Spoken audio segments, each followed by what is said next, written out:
شروع اللہ کا نام لے کر جو بڑا مہربان نہایت رحم والا ہے۔ اے نبی صلی اللہ علیہ وآلہ وسلم، اپنے پروردگار کا نام لے کر پڑھو جس نے تمام کائنات کو پیدا کیا، جس نے انسان کو خون کی پھٹکی سے بنایا۔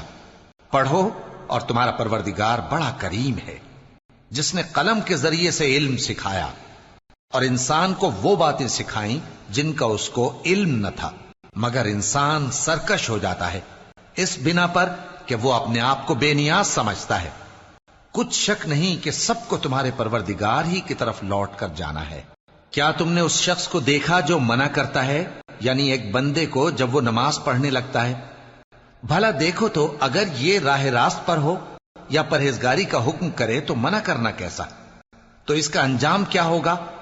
ذرا دیکھو تو اگر اس نے دین حق کو جھٹلایا اور اس سے منہ موڑا، کیا اس کو معلوم نہیں کہ اللہ دیکھ رہا ہے؟